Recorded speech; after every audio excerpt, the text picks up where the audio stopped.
ओम शिवे यस्य परा भक्ति त्यागेपि रतिरुत्तमा अहेतुक कृपा सिंधुम शिवानंदम नमाम्यहम्। শ্রী ভগবানের অশেষ কৃপায় আবার আমরা সমবেত হয়েছি রামকৃষ্ণ সংঘের দ্বিতীয় সংঘগুরু পরম পূজনীয় শ্রীমৎ স্বামী শিবানন্দজি মহারাজের কথোপকথনের সংকলন শিবানন্দ বাণীর প্রথম খণ্ড থেকে পাঠ এবং আলোচনার উদ্দেশ্য নিয়ে আমরা আজকে যে অধ্যায়টি পড়ব সেটি বেলুড় মঠে ঘটে 5ই চৈত্র মঙ্গলবার 1335 বঙ্গাব্দ এবং 19শে মার্চ 1929 সালের কথা। বিগত দিন আমরা পড়ছিলাম পূজ্যপাদ মহারাজ আমাদের সর্ববিকারত্মক দেহের সম্পর্কে অবহিত করাচ্ছিলেন। এটি আমাদের জীবনের একটি প্রাথমিক ভাবনা, এটি আমাদের থাকা উচিত, কিন্তু থাকে না বলে আমরা বড় কষ্ট পাই। আমাদের প্রত্যেককে 6টি ভাগের মধ্যে দিয়ে যেতে হয়। অস্তি জায়তে অস্তি বর্ধতে বিপরিণমতে অপক্ষ্যতি নশ্যতি। আমরা জন্মাই, আমরা পৃথিবীতে আমাদের অস্তিত্ব প্রকাশ করি, যখন প্রথম কান্নাকাটি শুরু করি তাই দিয়ে শব্দ দিয়ে আমাদের নিজেদের অস্তিত্ব প্রকাশ করি, ক্রমাগত বাড়তে থাকি, তারপরে বিপরীত দিকে চলতে থাকি, অর্থাৎ আমাদের যে ঊর্ধ্বতন গতি সেটি বন্ধ হতে থাকে। তারপরে এবার আমরা ক্ষয়ের দিকে অপক্ষ্যতি, আমরা ক্ষয়ের দিকে যেতে থাকি। চুল কালো, চুল সাদা হতে থাকে, কানে আমরা কম শুনি, চোখে আমরা কম দেখি, আমাদের দাঁত পড়তে থাকে, হাত ঠিক আগের মতো কাজ করে না, এবং অবশেষে মৃত্যু এসে আমরা নাশ পাই। তিনি বলছেন এইটি থাকবে, এই যে জীবনের অঙ্গ, কিন্তু শরীর আর আত্মা এক নয়। এর বাইরে যে আত্মা, সেই আত্মাকে অনুভব করতে হবে, তবেই সেটি মৃত্যুতে পরমাত্মার সাথে সংযুক্ত হয়ে যাবে। শরীর একেবারে জীর্ণ বস্ত্রের মতো পড়ে থাকবে। আজকে আমরা আমাদের আজকের অংশটি পড়ব। পূজনীয় মহাপুরুষ মহারাজের শরীর আজ তত ভালো নয়। মাত্র 2 দিন পূর্বে রবিবার শ্রী শ্রী ঠাকুরের বিরাট উৎসব খুব সমারোহে সম্পন্ন হয়ে গিয়েছে। প্রায় 1.5 লক্ষ লোক এই উৎসবানন্দে যোগদান করিয়াছিল। সেই দিন খুব ভোর হইতে অনেক রাত্রি পর্যন্ত অসংখ্য ভক্ত নরনারী মহাপুরুষকে দর্শন লাভে ধন্য হইয়াছিল। ভক্তদের জন্য সর্বক্ষণ অবারিত দ্বার। তিনিও ঠাকুরের ভাবে এত মত্ত হইয়াছিলেন যে শরীরের দিকে তার মোটেই ভ্রুক্ষেপ ছিল না। যেন দৈব বলে বলিয়ান হইয়া অক্লান্ত ভাবে সকলের সঙ্গে আনন্দে ঠাকুরের প্রসঙ্গ করিয়া এবং নানা প্রকার ধর্মোপদেশ দানে ভক্তদের প্রাণে বিমল আনন্দ সুধা বর্ষণ করিয়াছিলেন। সেই দিনের অতিরিক্ত ক্লান্তির দরুন শরীর আরো বেশি খারাপ হইয়াছে, কিন্তু তিনি সদা প্রফুল্ল, সদা আনন্দময়। বিগত দিনের কথা আমরা বলেছি, সেদিন ছিল 3রা চৈত্র 1335 বঙ্গাব্দ, 17ই মার্চ 1929 সাল। শ্রীরামকৃষ্ণদেবের স্থূল শরীর থাকাকালীন তার জন্মতিথি উৎসবে সবাইয়ের পক্ষে আসা সম্ভব ছিল না। সেই কারণে শ্রীরামকৃষ্ণদেবের জন্মতিথির পরের যে রবিবার, সেইটিকে জন্ম মহোৎসব পালন করা হতো। আপনারা কথামৃতে কিংবা শ্রীরামকৃষ্ণ পুঁথি কিংবা শ্রী শ্রী রামকৃষ্ণ লীলা প্রসঙ্গ যেখানেই খুঁজুন, সর্বত্র আপনারা এই ছবি কয়েকটি পাবেন। কেমন ছিল সেই সময় শ্রীরামকৃষ্ণ মহোৎসব। তার শরীর চলে যাবার পরেও এই উৎসব বেলুড় মঠে হয়, কিন্তু যখন বেলুড় মঠ কর্তৃপক্ষ, এই উৎসবও দক্ষিণেশ্বরে হয়, কিন্তু যখন দক্ষিণেশ্বর কর্তৃপক্ষ ঠিক করেন নরেন্দ্রনাথ বিদেশ গিয়ে গর্হিত কাজ করেছেন, তারা এই মন্দিরে এই উৎসবটি করতে দিতেন না। সেই সময় বেলুড়ে, ঠিক বেলুড় মঠের গায়ে দাঁইদের ঠাকুর বাড়ির প্রশস্ত প্রাঙ্গণে এই উৎসবটি হতো। এখনো এই উৎসবটি হয়। এটি বেলুড় মঠের সবচেয়ে বড় উৎসব, কিন্তু তার প্রধান মূল আকর্ষণ বাজি ফাটানো, সেটি গত 3 বছর হলো বন্ধ হয়ে গেছে। পরিবেশ দূষণ হয় এর ওই কারণে। মহারাজজি একেবারে আস্থার শরীরটি একেবারেই ভালো নয়। এই দিনেতে তিনি আগের দিন, যেদিনকে পাবলিক সেলিব্রেশন বা সাধারণ জন্ম মহোৎসব সবাই ছিলেন, সেই দিনকে তিনি অতিরিক্ত পরিশ্রম করেছেন। যে এসেছে তার সঙ্গেই দেখা করেছেন। এই ঘটনা যখন পড়া হচ্ছে তখন পূজ্যপাদ মহারাজের বয়স 75 বছর। সবাই তার ঘরে আসছে, সবাই তাকে প্রণাম করছে, এবং তিনিও শ্রীরামকৃষ্ণের ভাবে যেন একদম মাতোয়ারা হয়ে আছেন। তার শরীর যে এত খারাপ, তার শরীরে যে নানা রকম প্রতিবন্ধকতা তৈরি হয়েছে, এগুলো যেন কোনো রকম ভাবেই তিনি যেন আর বুঝে উঠতে পারছিলেন না। যেই আসছিলেন তার কাছে শ্রীরামকৃষ্ণ দেবের দিব্য জীবন, তার বাণী, তার আসার উদ্দেশ্য ইত্যাদি বর্ণনা করছিলেন। প্রত্যেকের ভেতরে যেন যারা শুনছিলেন তারাও সেই নানা ধর্ম উপদেশ পেয়ে তাদেরও আনন্দে, তাদের মনে হলো যেন হৃদয়ে কেউ আনন্দ সুধা বর্ষণ করছে। কিন্তু শরীর তার তো ধর্মে চলবে, ফলে অতিরিক্ত পরিশ্রমের ফলে তিনি খুব ক্লান্ত হয়েছেন। কিন্তু মানুষ শিবানন্দ কেমন ছিলেন সেটি এখানে বলা হচ্ছে। তিনি সদা প্রফুল্ল, সর্বদা আনন্দময়। শরীর ভুগছে কিন্তু তিনি খুব আনন্দে আছেন, সদা প্রফুল্লে। আমাদের মনে আছে পূজনীয় ভূতেশানন্দজি মহারাজ বাইপাস সার্জারি করে বেলুড় মঠে এসেছেন, দর্শন দিতে শুরু করেছেন। তাকে দেখে মনে হচ্ছে শারীরিকভাবে তার খুব কষ্ট হচ্ছে বসে প্রণাম নিতে, কিন্তু তার মুখের হাসি এতটুকু ম্লান হয়নি। হয়তো এই অপারেশনের জন্য খানিকটা ক্লান্ত, কিন্তু তার মুখের হাসি কখনো কোনো অবস্থাতে ম্লান হয়নি। শেষ 1 বছর মহারাজ যে কতবার হাসপাতালে ভর্তি হয়েছিল তার ঠিক নেই। এদের এখন দর্শন প্রণাম হতো, মনে হতো মহারাজের সমস্ত কিছু ভুলে গিয়ে ভগবানের কথা ভাবছে। এমনভাবে ভগবানের আলোচনা করতেন আমাদের সঙ্গে, আমরা ভুলেই যেতাম যে মহারাজ সদ্য হাসপাতাল থেকে ফিরে এসেছেন। তার সেবকরা মনে করালে তখন আমাদের এটি মনে পড়ত। আজ সকাল হতেই মঠের সাধু ব্রহ্মচারী একে একে ভক্তি নম্রভাবে তার ঘরে সমবেত হয়েছেন। তিনি সকলকে কুশল প্রশ্নাদি জিজ্ঞাসা করে পরিতৃপ্ত করছেন। একজন সন্ন্যাসী পরিধানে জীর্ণ বস্ত্র দেখিয়া তিনি তখনই তাহাকে একখানি নূতন কাপড় দেবার জন্য নিকটস্থ সেবককে আদেশ করলেন এবং সঙ্গে সঙ্গে বললেন, সাধুদের কার কি দরকার তাও তোমরা একটু খোঁজ খবর রাখতে পারো না? মহাপুরুষ মহারাজ এখনো এই ধারাটি প্রচলিত আছে। বেলুড় মঠে সকালবেলা আমরা পরম পূজনীয় প্রেসিডেন্ট মহারাজের দর্শন করি, দীক্ষার দিনগুলো বাদ দিয়ে। ভূতেশানন্দজি একদিনও বাদ দিতেন না, দীক্ষার দিন বিকেল বেলা দর্শন হতো। কিন্তু সেদিন শর্ত ছিল, যেহেতু মহারাজ সকালবেলা অনেক কথা বলেছেন, তাই সেদিনকে সাধু ব্রহ্মচারীদের সঙ্গে কথা হবে না। আমরা নীরবে যেতাম, মহারাজও নীরবে থাকতেন। মাঝে মাঝে মহারাজ মজা করে ঠোঁটটায় আঙুল লাগিয়ে দেখাতেন যে আজকে কথা বলার দিন নয়। এই সমস্ত করে মহারাজ খুব আনন্দে থাকতেন। এমনই একদিনে মহাপুরুষ মহারাজ এরকম সকালে সাধুদের সঙ্গে কথা বলছেন, এক সাধুর ছেঁড়া কাপড় দেখে তিনি খুব অসন্তুষ্ট হলেন। আপনারা অনেকেই জানেন না, আমরা সন্ন্যাসীরা সারা সঙ্ঘের সন্ন্যাসীরা যে কাপড় পরি, এগুলো কিন্তু সাধুরা যে কাপড় পরিটা মূলত আমরা পাই প্রেসিডেন্ট মহারাজের কাছ থেকে এবং আমাদের সহকারী সংঘ গুরুদেব। এই দীক্ষার সময় গুরু প্রণামী হিসেবে আপনারা যে কাপড়গুলি গুরুদেবকে দেন, সেইগুলোই দুর্গা পুজোর সময় এবং এই আমাদের শ্রী শ্রী ঠাকুরের উৎসবের সময় পূজনীয় মহারাজ আমাদের দেন, এবং এই কাপড়গুলি সাধুরা ব্যবহার করে থাকেন। জনৈক প্রবীণ সন্ন্যাসী তাহার সামনে আসতেই ওম নমঃ শিবায় জয় মা বলিয়া অভিবাদন করিতেছেন। ক্রমে দক্ষিণেশ্বর সম্বন্ধে কথা উঠল। নবদীক্ষিত সন্ন্যাসী ও ব্রহ্মচারীগণ সকলেই আজ দক্ষিণেশ্বরে শ্রী শ্রী ভবতারিণীকে দর্শন করিতে যাইবেন এবং সমস্ত দিন তথায় ধ্যান ভজনাদিতে অতিবাহিত করিবেন। মন্দিরের পরিচালকগণ তথায় 30 জন সাধু প্রসাদ পাইবার ব্যবস্থা করিয়াছেন। সব শুনিয়া মহারাজ খুব আনন্দিত হইয়া বলিতেছেন, দক্ষিণেশ্বর আমাদের ভূস্বর্গ, আমাদের কৈলাস, আমাদের বৈকুণ্ঠ। ও কি কম স্থান না? পঞ্চবটী মহাসিদ্ধপীঠ। এই পঞ্চবটিতে ঠাকুরের কত ভাব মহাভাব হইয়াছিল। ঠাকুর 12 বৎসর ধরে কত দিব্য অনুভূতি ওখানে তার হয়েছিল। ঠাকুর 12 বৎসর ধরে কত বিভিন্ন ভাবের সাধনা ওই দক্ষিণেশ্বরে করেছিলেন। কত দিব্য দর্শন, কত দিব্য অনুভূতি ওখানে তার হয়েছিল, তার তুলনা হয় না। আর কোনো অবতার পুরুষের জীবনে এত কঠোর ও বিভিন্ন ভাবের সাধনা ও এত উচ্চ আধ্যাত্মিক অনুভূতি কথা ধর্ম ইতিহাসে দেখা যায় না। ঠাকুর বলতেন, এখানকার সব অনুভূতি বেদ বেদান্তের পার।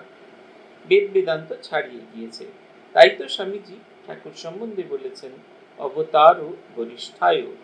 ঠাকুর বৃন্দাবনের রজ এনে পঞ্চবটিতে ছড়িয়েছিলেন।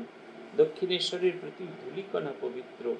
স্বয়ং ভগবানের পাদস্পর্শে দক্ষিণেশ্বর মহাতীর্থে পরিণত হয়েছে।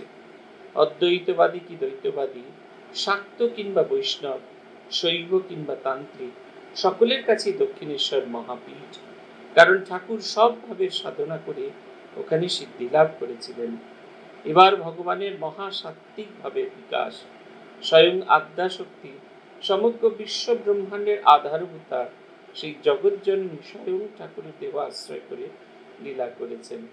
ঠাকুরের অলৌকিক তপস্যায় ভূর ভুবস্বর ইত্যাদি লোক সমূহ পর্যন্ত উপকৃত হবে। কি মহাশক্তির খেলা! বলতে বলতে মহাপুরুষ মহারাজের মুখমণ্ডল প্রদীপ্ত হইয়া উঠিল এবং তিনি অধবদন হইয়া গম্ভীরভাবে বসিয়া রইলেন। নতুন সন্ন্যাসীরা এখনো এই প্রথাটি চালু আছে, তবে দুপুরে আমরা প্রসাদ পাই না। সন্ন্যাসের পরে যখন আমরা জামা টামা পরবার সুযোগ পাই, তখন প্রথম যে তীর্থস্থানটি দর্শন করা হয় সেটি হলো দক্ষিণেশ্বর। আমরা দক্ষিণেশ্বরের মায়ের মন্দিরে গিয়ে মাকে ভজন শোনাই, বিভিন্ন জিনিস দেখে, এবং নির্জরেশ্বর শিবের মন্দির যেখানে শ্রীরামকৃষ্ণদেবের দর্শন হয়েছিল সেখানে পুজো দিয়ে মা এবং আমাদের শ্রীকৃষ্ণের মন্দিরে পুজো দিয়ে আমরা নির্জরেশ্বর মন্দিরে পুজো দিয়ে সব দ্বাদশ শিবলিঙ্গ দর্শন করে শ্রীরামকৃষ্ণের ঘরে খানিকক্ষণ বসে আমরা পরবর্তী যাত্রায় রওনা দিই। সাধারণত এই দিন শ্রীরামকৃষ্ণের সঙ্গে সংশ্লিষ্ট সব তীর্থগুলিকে দেখিয়ে দেওয়া হয় নবদীক্ষিত ব্রহ্মচারী সন্ন্যাসীদের। বরাহনগর মঠ যেখানে প্রথম সন্ন্যাস নেওয়া হয়েছিল, কাশীপুর উদ্যানবাটি যেখানে স্বয়ং অবতার পুরুষ তার পার্শ্বদের হাতে গেরুয়া বস্ত্র তুলে দিয়েছিলেন, বলরাম মন্দির যেখানে শ্রীরামকৃষ্ণ 100 বারের বেশি এসেছিলেন, যেখানে তিনি তার নাচ গান এবং লীলা করে সেই বাড়িটিকে মন্দিরে রূপান্তরিত করেছিলেন। শ্যামপুকুর বাটি চিকিৎসার্থে যেখানে ঠাকুর ছিলেন, স্বামীজির বাড়ি যেখানে নরেন্দ্রনাথ জন্মেছিলেন, এবং অবশেষে আমরা শ্রী শ্রী মায়ের কাছে আসি। প্রত্যেক বছর নবদীক্ষিত সন্ন্যাসীদের শ্রী শ্রী মা ডাকতেন, একদিন প্রসাদ দিতেন এবং একটি করে সাদা কাপড় উপহার দিতেন। প্রবীণ সন্ন্যাসীরা তারা এসে বললেন, মহারাজকে বললেন যে আজকে নতুন সন্ন্যাসীরা ওখানে প্রসাদ পাবে। দক্ষিণেশ্বরের নাম শোনা মাত্রই পূজনীয় মহাপুরুষ মহারাজ একেবারে ভাবস্থ হয়ে গেলেন। তিনি কল্পনা করছিলেন যে অবতার পুরুষের লীলাভূমি। এই যে ঘটনাগুলি আমরা পড়লাম, এটা ঠিক পড়া বলে ধারণা করতে হবে না, এটা যেন একটা গাইডলাইন, কেমন করে দক্ষিণেশ্বর দর্শন করব। অনেকেই আমরা দক্ষিণেশ্বরে যাই, কিন্তু দক্ষিণেশ্বরকে ঠিক এইভাবে দর্শন করি না। আমাদের সকলেরই শ্রীরামকৃষ্ণের প্রতি শ্রদ্ধা আছে, মা ভবতারিণী শ্রীকৃষ্ণের প্রতি আমাদের শ্রদ্ধা ভক্তি সমস্ত কিছু আছে, কিন্তু এক জিজ্ঞাসু দৃষ্টি নিয়ে দক্ষিণেশ্বর ভ্রমণ করতে হয়। দক্ষিণেশ্বরে ছড়িয়ে আছে অবতারের লীলার নানা ছবি। তিনি পঞ্চবটিতে বৃন্দাবনের রজ এনে বলেছিলেন, আজ থেকে এই পঞ্চবটি বৃন্দাবন তুল্য হলো। ওই পঞ্চবটিতে শ্রীরামকৃষ্ণের কত কঠিন তপস্যা করেছিলেন, কত ভাবে সাধন ভজন করেছিলেন, সে এক দেখার জিনিস। যখন আমরা ওই দর্শন করি, আমরা শুধু যদি 5টা গাছ ভেবে চলে যাই, তাহলে কিন্তু ওই 5টা গাছই দেখা হবে। কিন্তু আমরা যদি ওই মনে মনে কল্পনা করার চেষ্টা করি, এই অবতার পুরুষ এলেন, তিনি সাধন করছেন, ভজন করছেন, তাকে ভৈরবী ব্রাহ্মণী সাধন ভজন করাচ্ছেন, তাকে তোতাপুরী সাধন ভজন করাচ্ছেন, তাহলে দেখবেন জায়গার মাহাত্ম্য বদলে যাচ্ছে। আপনি দেখার আনন্দ অনেক বেশি পাচ্ছেন। আমরা শুধুমাত্র দক্ষিণেশ্বর আর সব জায়গায় পুজো দিয়ে বাইরে হিঙের কচুরি, ছোলার ডাল আর কবেকার ভাজা সেই কালো কালো সেই মিষ্টি, সেইগুলি খেয়ে তৃপ্ত মনে ফিরে আসি, কিন্তু আমাদের ভেতরের যে অন্তরের তৃপ্তি সেটি হয় না। খুঁটিয়ে খুঁটিয়ে দক্ষিণেশ্বরকে দেখতে হয়। দক্ষিণেশ্বর এক জীবন্ত গল্প, শূন্য থেকে পূর্ণ হয়ে ওঠার গল্প। জঙ্গলে পূরিত এক সমাধি ক্ষেত্র ছিল, সেই ক্ষেত্র সেই মায়ের কৃপায় আমাদের রাসমণি, রানী রাসমণি তিনি সেখানে মন্দির প্রতিষ্ঠা করলেন। দক্ষিণেশ্বরের মন্দিরের সেই বিগ্রহ মাত্র 7 বর্ষীয়া কন্যার মতো। তার সাজাতে স্বয়ং অবতার পুরুষ এলেন। তিনি এক অদ্ভুত ভাবনা থেকে এলেন। কেউ দক্ষিণেশ্বরের মন্দিরে পুজো করতে রাজি নয়, ব্রাহ্মণেরা কেউ রাজি নয়। রামকুমার চট্টোপাধ্যায় অবশেষে রাজি হলেন, তিনি পূজা করতে এলেন। অথচ মজার কথা, দক্ষিণেশ্বরের মন্দিরে যেদিন প্রতিষ্ঠা হলো তখন দিকে দিকে বিভিন্ন ব্রাহ্মণদের টোল, সেখান থেকে ব্রাহ্মণ এবং পণ্ডিতরা সশিষ্য এসে উপস্থিত হয়েছিলেন। শুধু উপস্থিতি হননি, তিনি খাবারও খেয়েছিলেন এবং রানীর দেওয়া দানও নিয়েছিলেন। কেউ কোনো আপত্তি করেননি, যেন অবতার একটা সিচুয়েশন তৈরি করছিলেন তার লীলা করার জন্য। আপনারা যদি খুঁটিয়ে খুঁটিয়ে মন্দিরগুলি দেখেন তাহলে দেখতে পাবেন, চাঁদনির কাছে যদি দাঁড়িয়ে দেখেন তাহলে সেই মনে হবে এই ঠাকুর যেরকম দেখেছিলেন সেই রকমই দেখতে পাবেন। ঝমঝম করে মল পায় মা ভেতরের সিঁড়ি দিয়ে দক্ষিণেশ্বরের মন্দিরের মাথায় দাঁড়িয়ে আছে। পা বাড়িয়ে, এক পা বাড়িয়ে তিনি নাট মন্দিরের কাছে যাচ্ছেন। মাঝখানের যে শূন্য জায়গাটা তিনি তার দৈবী শক্তি দিয়ে অতিক্রম করবেন। শ্রীরামকৃষ্ণ মা কালীকে আর দেবী ভাবতে পারছেন না, ভাবছেন ছোট্ট একটি কন্যা, তার মধ্যে পায়ের বেড় অতটা হবে না, তাই বলছেন মা পড়ে যাবি গো, পড়ে যাবি। এই ভাবতে ভাবতে গভীর ভাব সমাধিতে মগ্ন হয়েছেন। আমরা যদি এইভাবে দেখি, দেখবেন দক্ষিণেশ্বরকে দেখা অনেক বেশি আকর্ষণীয় হবে। মাস্টারমশাই ফিরে এসেছেন, বলরাম মন্দিরে যাবেন কি যাবেন না সে সম্পর্কে তিনি একেবারে দৃঢ় প্রতিজ্ঞ হতে পারছেন না। এমন সময় তিনি ফিরে এলেন ঠাকুরকে বলবেন বলে। তিনি দেখলেন সেই মশালের আলো জ্বলছে আমাদের দক্ষিণেশ্বরের সেই উৎকণ্ঠায়, আর শ্রীরামকৃষ্ণ পায়চারি করছেন। তার সেই গম্ভীর ধীর পদক্ষেপ দেখে মনে হলো যেন পশুরাজ সিংহ যেন জঙ্গলের মধ্যে একাকী বিচরণ করছে। কিংবা দক্ষিণেশ্বরের যেখানে বলি হতো সেই জায়গাটা, মার্গারেট এলিজাবেথ নোবেল, সে বিদেশিনী, তাকে সোজা রাস্তা দিয়ে মন্দিরে প্রবেশ করতে দেওয়া হয় না, তাই পেছনের দরজা দিয়ে, খিড়কির দরজা দিয়ে তিনি প্রবেশ করেছেন। যেখানে বলি হয় সেইখানে দাঁড়িয়ে তিনি অনেক দূরে মায়ের মূর্তি দর্শন করছেন। তার জীবনীকারেরা লিখছেন, দেখে মনে হলো যেন স্বয়ং মা ভবতারিণী মন্দির ছেড়ে এসে ওইখানে এসে দাঁড়ালেন তার কন্যাকে দর্শন দেবেন বলে। আমরা যদি এক একটা ঘটনাকে এরকম ভাবে পড়ি, দেখবেন দক্ষিণেশ্বর ভ্রমণ কত আকর্ষণীয়। অবতারের লীলা খেলা আমরা বুঝতে পারবো। কিংবা বেলতলায় যেখানে তার তন্ত্র মতে সাধনা ছিল, কিংবা সাধন কুটির যেখানে তার তিনি অদ্বৈত মতে সাধনা করেছিলেন, কিংবা কিছু না হোক হাঁসতলা, হাঁসপুকুর যেখানে তিনি হাত ধুতেন, ঝাউতলা যেখানে তিনি বাঁধছে যেতেন, সব জায়গাটি আকর্ষণীয় দেখবার মতো। এই বাঁধছে যাওয়ার জায়গা রাস্তাটি অত্যন্ত আকর্ষণীয়। তিনি এবং আমাদের হৃদয়রাম এগিয়ে চলেছেন। এমন সময় হৃদয়রাম দেখলেন রাতের অন্ধকার দূরীভূত হয়ে গেছে। সামনে তাকিয়ে দেখলেন তার মামা আর মামা নয়, তিনি যেন একটি জ্যোতির ঘনতনু মূর্তি। এক হাত ওপরে মাটির ওপরে উঠে গেছেন, তিনি হেঁটে চলেছেন সেই রাস্তা দিয়ে। বিস্ময় অবাক হয়ে আছেন, এ তার দেখা মামা নয়। অবশেষে নিজের দিকেও তাকিয়ে দেখলেন, দেখলেন তিনিও আর সেই মূর্তিতে নন, জ্যোতির ঘন মূর্তি। তবে শ্রীরামকৃষ্ণের মতো অত উজ্জ্বল নয়। মনে হলো শ্রীরামকৃষ্ণ যদি পূর্ণ হন, তিনি যেন তার অংশ। তিনি হারিয়ে ফেললেন তার মনের সব ভাব। সেইখানে যেন তিনি চিৎকার করে বলতে থাকলেন, ও রামকৃষ্ণ, তুইও যা আমিও তাই, আমরা এখানে কি করছি, চলো দেশে দেশে যাই, ভগবানের কথা বলি। এইরকম খুঁটিয়ে খুঁটিয়ে যদি আপনারা দক্ষিণেশ্বরকে দেখেন, তাহলে মহাপুরুষ মানুষের এই মনের ভাবটি ঠিক ঠিক মতো আপনারা অনুভব করতে পারবেন। মহাপুরুষ মহারাজ বলছেন এখানকার সব অনুভূতি, ঠাকুর মহাপুরুষ মহারাজ বলছেন এই পঞ্চবতীতে ঠাকুরের কত ভাব মহাভাব হয়েছিল।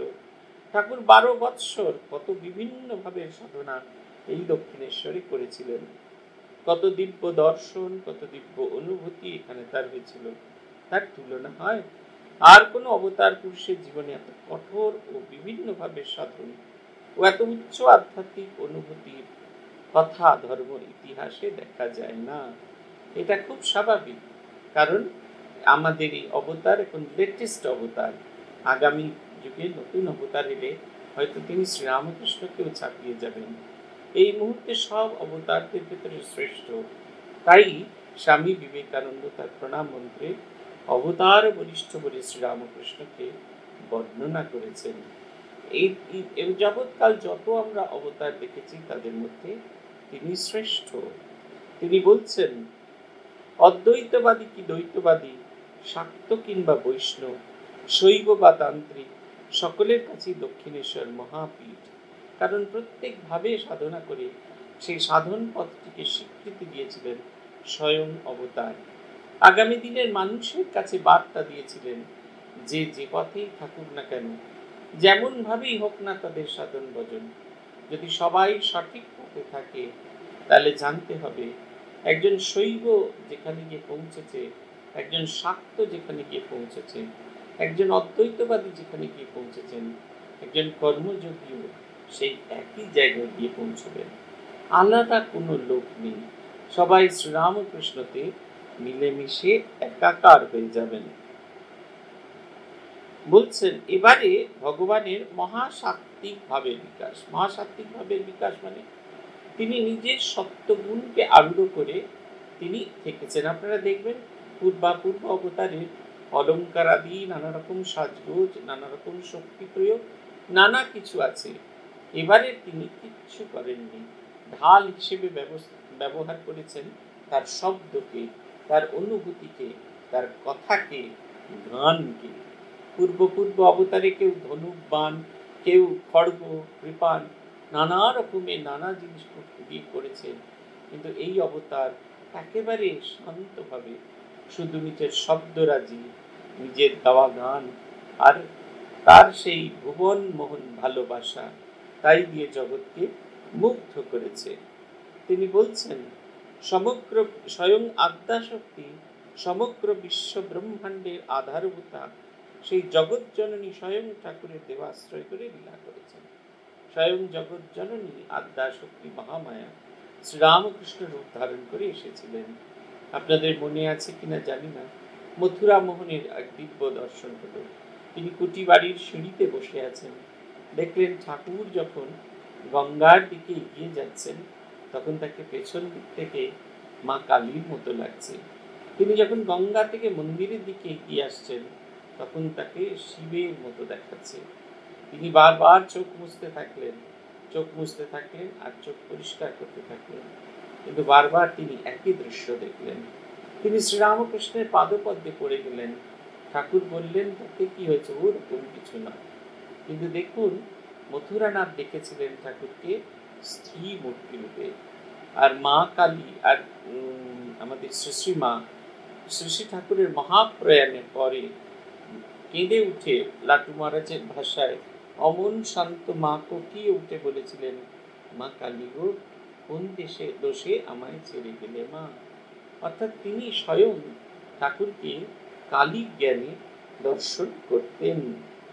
বলছেন এই যখন হচ্ছে তখন তার ভেতরে তার মুখমণ্ডল একবারে প্রদীপ্ত হয়ে গেল। তিনি সেই পুরনো দিনের কথায় একবারে বুঁদ হয়ে গেলেন, আর তিনি অধোগতন হয়ে গম্ভীর হয়ে বসে থাকতেন। পূজনীয় মহাপুরুষ মহাকে প্রশ্ন করা হচ্ছে, দুপুরে সবেমাত্র মহাপুরুষজি আহারে বসিয়াছেন, এমন সময় স্বামী শুদ্ধানন্দ তাকে প্রণামানন্ত জিজ্ঞাসা করিলেন, আপনার শরীর আজ কেমন আছে মহারাজ? মহাপুরুষজি খানিক্ষণ ফ্যাল ফ্যাল করিয়া তাহার দিকে চাহিয়া রইলেন, পরে যেন সুপ্তস্থিতের ন্যায় ধীরে ধীরে বলিতেছেন, এই শরীরের কথা জিজ্ঞাসা করছো? শরীর এখন টলটলায়মান অবস্থায়, কখন যে কি হয় তার কিছুরই স্থিরতা নেই। এখন তোমরা সব ঠাকুরের কাজকর্ম দেখে শুনে নাও। এবার ঠাকুর আমায় রেহাই দেবেন বলে মনে হচ্ছে। শরীরের ভেতরটা একেবারে ফাঁকা হয়ে গেছে, জোর মোটেই নেই, তবে মনের শক্তি দিন দিন খুব বাড়িয়ে দিচ্ছেন। আমি তো এখন নির্বাণের প্রান্তে দাঁড়িয়ে আছি, সামনে দেখছি সেই বিরাট আনন্দধাম। ঠাকুর কৃপা করে ক্রমে সব খুলে দিয়েছেন, নির্বাণের রাস্তা পরিষ্কার করে দিয়েছেন। ব্যাস ঠাকুর সব দেখিয়ে দিয়েছেন, পরিপূর্ণ করে দিয়েছেন, চক্ষু মুদ্রিত করে। এখন আর কোনো ভাবনা নেই, শরীর যা আর থাক। শুদ্ধানন্দজি রোজ প্রেসিডেন্ট বাউন্ডির কাছে আসতেন। এ ধারাটি এখনো বেলুড় মঠে অব্যাহত আছে। আমাদের সাধারণ সম্পাদক রোজ যখন প্রেসিডেন্ট মহারাজ বেলুড় মঠে থাকেন, রোজ প্রেসিডেন্ট মহারাজকে দর্শন করতে আসেন। এখন অবশ্য দিন ঠিক, সময় ঠিক করা থাকে, সন্ধ্যেবেলা সন্ধ্যারতির পর তিনি সারাদিনের ঘটনা, সংঘের যাবতীয় ঘটনা পূজনীয় প্রেসিডেন্ট মহারাজকে জানান। এটাই আমাদের রীতি। শারদানন্দজি তৎকালীন সাধারণ সম্পাদক, অবশ্য সে সময় সেটা সম্পাদকই বলা হতো। সাধারণ সম্পাদক তিনি এসে মহাপুরুষ মহারাজকে জিজ্ঞেস করলেন তার শরীর কেমন। রিয়াকশনটা দেখার মতো, সুপ্তস্থিত। তিনি ঘুমিয়েছিলেন। আসলে তিনি শ্রীরামকৃষ্ণের ভাবে এমন ভাবিত হয়ে থাকতেন যে অনেকক্ষণ জিজ্ঞাসা করলে তবে তার স্বাভাবিক মন আসত। একটি ঘটনা আছে, আপনারা হয়তো অনেকেই জানেন। পূজনীয় মহাপুরুষ মহারাজ হেঁটে যাচ্ছেন, এমন সময় এক ভক্ত এসে প্রণাম করেছেন, মহাপুরুষ মহারাজ পড়ে গিয়েছেন। সবাই তাকে খুব বকাবকি করছে, মহাপুরুষ মহারাজ বকাবকি করছেন। সেই গরম, সেই ঠান্ডা সেঁক নেওয়ার সময় পূজ্যপাদ মহাপুরুষ মহারাজ তার সেবককে মুখোশকে বলে ফেলেছেন, ওর কোনো দোষ নেই, ও কেমন করে জানবে যে আমি সামনে কিছুই দেখতে পাচ্ছিলাম না। সামনে যে কিছু দেখতে পাচ্ছিলেন না সেটা তখন থেকেই আছে, এমন অবস্থা। বলছেন যে আমার শরীরের অবস্থা টলটলায়মান, যেমন জলের উপর জলকে এক জায়গায় রাখলে একটু কাঁপালে টলটল করতে থাকে, সেই রকম অবস্থা তার তখন। তিনি যেন যাওয়ার জন্য, মহাপ্রস্থানের জন্য প্রস্তুত হয়ে আছেন, আর যেন কোনো রকম সামান্যতম কিছু দরকার নেই। তিনি বলছেন শরীর খারাপ, কিন্তু আমার কোনো ভাবনা নেই। শরীর তিনি পরিপূর্ণ করে, ঠাকুর সব বুঝিয়ে দিয়েছেন, পরিপূর্ণ করে দিয়েছেন। জীবনের যেটি ঈশ্বরকে পাওয়ার জন্য যে আমাদের আশা, ঈশ্বর লাভ মনুষ্য জীবনের উদ্দেশ্য, সেই লাভটি তার হয়ে গেছে। শুদ্ধানন্দজি বলছেন, সে কি মহারাজ, আমাদের তো দৃঢ় ধারণা ঠাকুর বহু লোকের কল্যাণের জন্য, এই সংঘের কল্যাণের জন্য আপনাকে আরো দীর্ঘকাল নিশ্চয় রেখে দেবেন। আজকাল আপনার ভীষণ ক্লান্তি যাচ্ছে, তাতেই শরীর বেশি খারাপ হচ্ছে। আপনার যাতে কোনো প্রকার স্ট্রেইন না হয় তার জন্য আমরা সকলেই খুব চেষ্টা করছি। আপনার শরীর যতদিন আছে বহু লোকের কল্যাণ, আমরাও কত নিশ্চিন্ত আছি। মহাপুরুষজি, তোমরা সকলে যে আমায় খুব ভালোবাসো তা আমি খুব জানি, এবং আমিও তোমাদের মতো সাধুভক্তদের সঙ্গে বেশ আনন্দে আছি। আর এও ঠিক জেনেছি যে এই শরীর দ্বারা তার যতটুকু কাজ হবার তাও করায় গণ্ডায় তিনি করিয়ে নেবেন, তার পূর্বে ঠাকুর ছাড়বেন না। এক সময় ভাবি ঠাকুর এই শরীরটা এখনো কেন রেখেছেন, নিশ্চয়ই তার কোনো বুড়ো উদ্দেশ্য আছে, নইলে তিনি এই ভাঙা শরীরটা নিয়ে এখনো এত নাড়াচাড়া কেন করেন। আমার বিদ্যা নেই, বুদ্ধি নেই, আমি বলতে কইতে পারি না, তবু তিনি এই ভাঙা যন্ত্রটা নিয়ে কত কাজ করিয়ে দিলেন।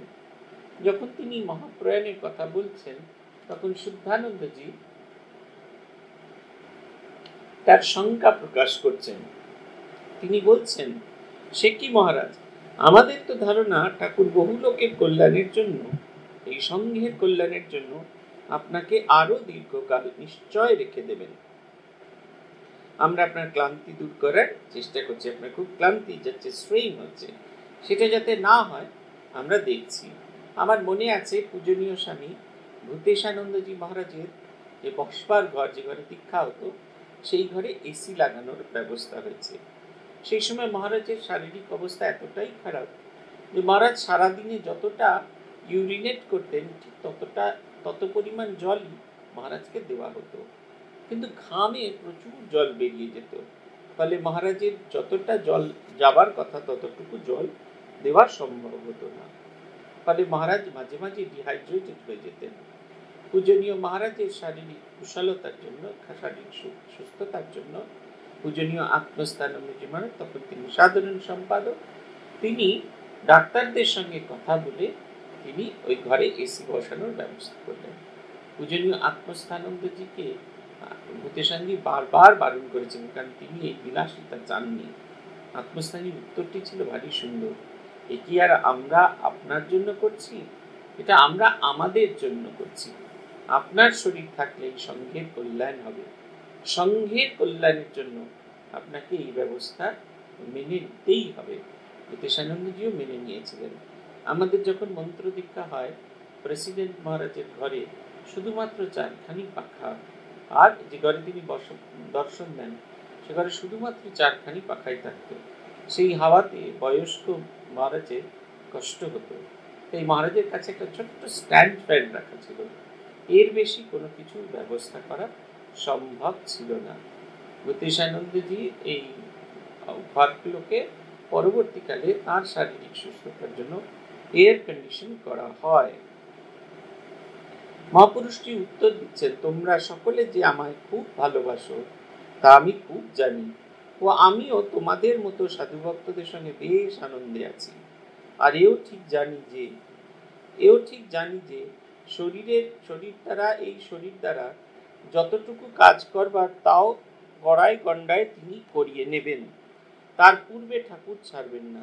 এক এক সময় ভাবি, ঠাকুরের শরীরটা নিয়ে এখনো কেন রেখেছেন? এটা অদ্ভুত প্রশ্ন।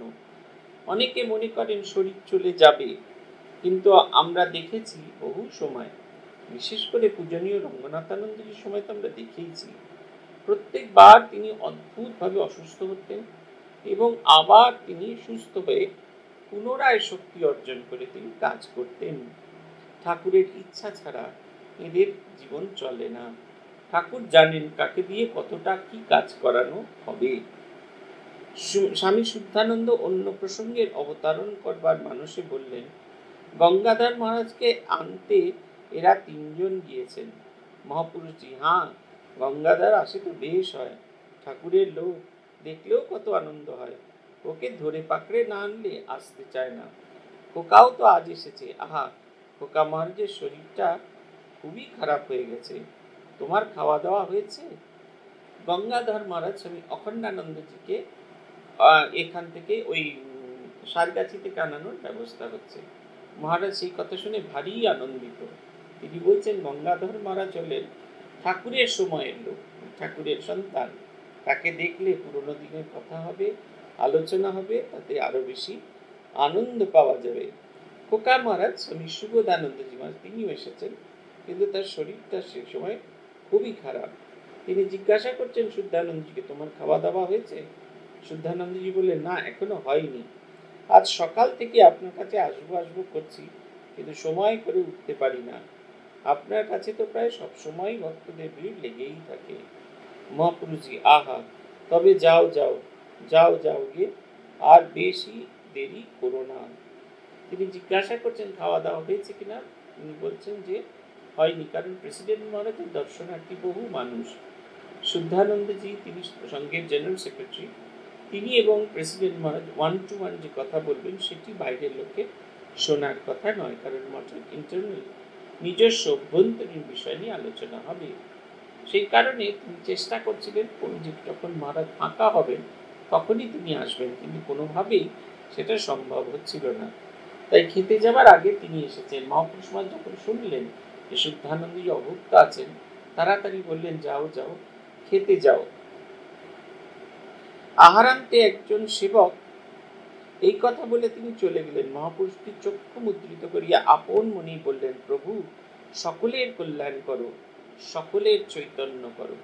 তিনি সকলের জন্য সব সময় প্রার্থনা করতেন। খাবার শেষে আহারান্তে একজন সেবক তাকে খাবার আসন থেকে সযত্নে তুলে দিল। আজকাল নিজে উঠতে তার খুবই কষ্ট হয়। তিনি ধীরে ধীরে চেয়ারে এসে বসলেন। তার ঘরের সামনের দিকের বারান্দায় জনৈক সন্ন্যাসী পুজো হইয়া জল গড়াইয়া খাইতেছেন দেখিয়া তিনি বললেন, এই যে এবার তো তপস্যায় চলল। সন্ন্যাসী, আজ্ঞা, হাঁ, আগামী বৃহস্পতিবার যাব মনে করেছি। দীর্ঘ নিঃশ্বাস ফেলিয়া মহাপুরুষটি বলে, তা যাও, সকলেই যাবে, এই তো সংসার।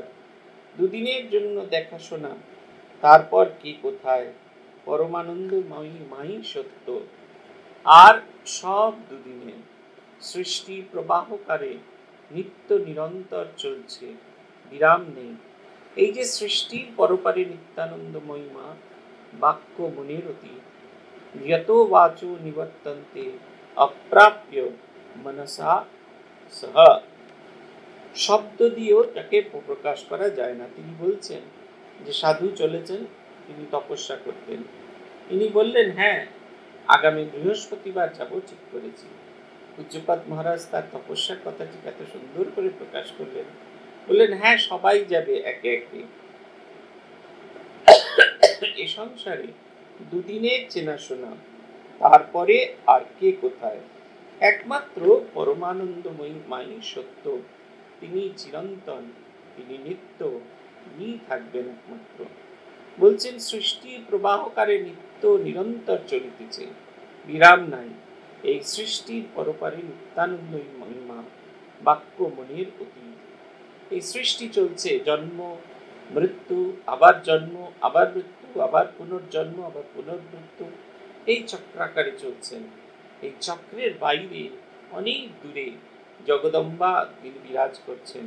যে তার চরণ রজ চায়, যে তাকে জানতে চায়, সেই জন্ম মৃত্যুর চক্র থেকে পালিয়ে যায়। শব্দ দিয়ে তাকে প্রকাশ করা যায় না, ভাব দিয়ে তাকে প্রকাশ করা যায় না। তিনি বাক্য ও মনের অতীত। আজ আমরা এখানেই থামবো। আবার শ্রী ভগবানের ইচ্ছা হলে আমরা আবার শিবানন্দ বাণী পাঠ এবং আলোচনার উদ্দেশ্যে সমবেত হব। ওম প্রণতানাম প্রসীদত্বম দেবী বিশ্বার্তিহারিণী त्रैलोक्यवासिनामिते लोकानां वरदा भव। ओम शांति, ओम शांति, ओम शांति। हरि ओम तत्सत्। श्री राम कृष्णार्पणमस्तु।